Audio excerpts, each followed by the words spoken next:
Hello, I'm Patrick Truman, President of Morality and Media and Director of the War on Illegal Pornography. That's a project designed to get our federal laws against illegal adult pornography enforced. As you know, this Justice Department under Attorney General Eric Holder has refused to enforce the law, and he has shut down the very office that is charged with the prosecution of illegal adult pornography. That's a move that is welcomed by the porn industry. Let me ask you this. Should the pornographers be allowed to freely send pornography into the homes of American citizens? That's where your kids get pornography most often. And the porn industry wants to turn them into consumers at an early age. I'm outraged by that. The pornographers put illegal pornography in hotels and motels on the TV, on cable and satellite TV, and they distribute it in retail shops and through the mail. That's illegal. And we should do something about it. As you know, Congress sent a letter to the Attorney General recently urging that he begin prosecuting illegal adult pornography because of the great harm that pornography is causing in America and throughout the world. Now, the Attorney General this week is going before Congress in oversight hearings to talk about his management of the Justice Department. And he will hear from Congress that they want the laws against illegal adult pornography enforced. We can do our part in joining Congress in this message by calling the Attorney General this week.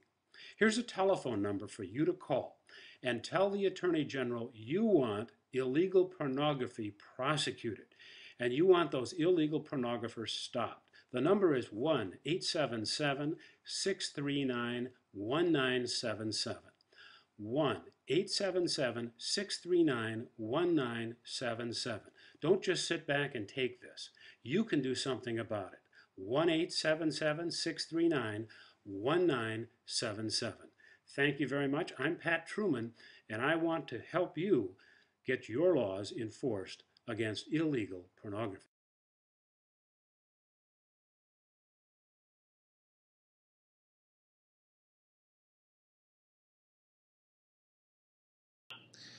Not surprisingly, Mr. Truman's phone number didn't actually do anything, so um, I am calling the Attorney General's public comment line at 202-353-1555.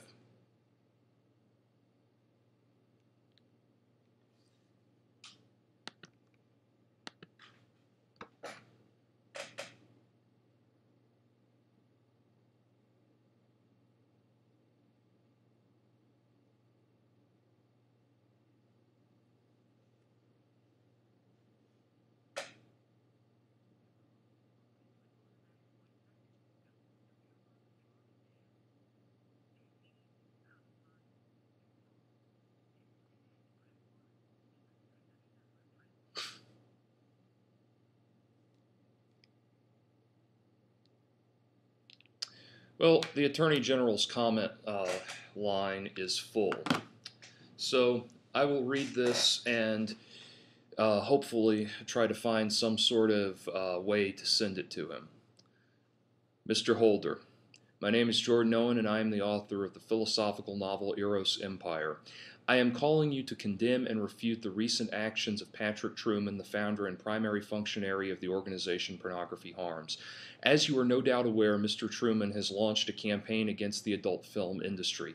His platform is based on 5 severely flawed and ultimately incorrect arguments. These arguments are the argument from faith, the argument from cultural conditioning, the argument from addiction, the argument from unreality, and the argument from royalism.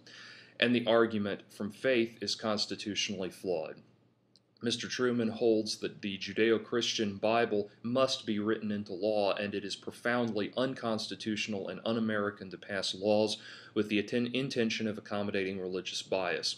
The argument from cultural conditioning asserts that pornography's taboo status in Mr. Truman's worldview would remain an objective constant if he were not there to impose his worldview on others. The argument from addiction asserts that human sexuality exists not as a component of the rational mind, but as an alien force that exists outside the rational mind and thus must be relegated and controlled by others. And this is logically impossible because if if the individual cannot have a rational view on sex, then the collective cannot either, simply by virtue of superior numbers. The argument from unreality asserts that an argument can become correct if the capacity of the human mind is overruled.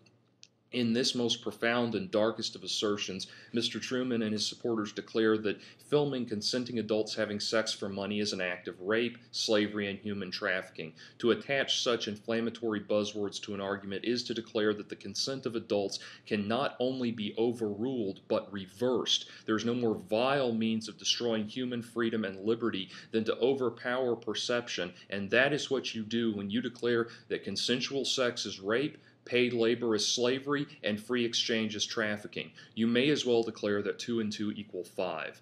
The argument from royalism asserts that laws in a society are cast iron and cannot be thrown off when they violate personal liberty.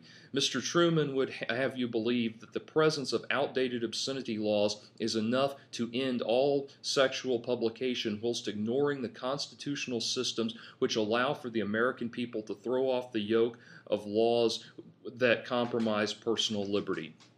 It is the great innovation of the founders of this country that they created a system which could grow and expand to extend personal freedom even into areas they had not considered. This country was founded against blind, unquestionable controls on human freedom, something that Mr. Truman in his constitutional retardation has never grasped. I urge you to consider, Mr. Holder, what aspects of human interaction must be honored in the interest of a free society. The first and foremost principle is the ability to translate the abstracts of one's values into material concretes, meaning the capacity for the individual to identify, possess, and relinquish that which is symbolic of their values. If you wish it stated in simpler language, the right to own and purchase property are central to the values of a free society, and in the realm of sex, the guarantee of one's personal freedom is that they possess absolute and final ownership of their own body, and that the actions of their body proceed from a recognition of this personal liberty. Rather than assume, as society has assumed wrongly for thousands of years, that the selling of sex denotes a denigration of one's body, consider instead, Mr. Holder, that the exchange of money for sexual services is the ultimate form of respect for human sexuality. It demands the self-respect of the prostitute to assign a specific value to their own body based on the cognition of their own values, and it demands the respect both of the buyer and respect of the buyer who will honor the chosen price.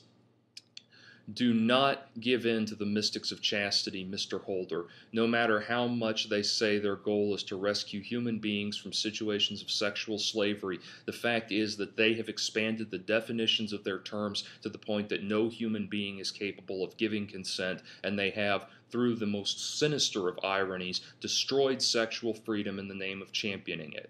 I leave you to consider the choice before you, Mr. Holder. Will you stand strong against the pressure group whose philosophical origins go back to the most primitive of hatred for human freedom, or will you cower to them and allow them to chew away at the country whose principles were founded in opposition to totalitarian rule? The choice is yours, but you make it on behalf of all Americans. Good luck.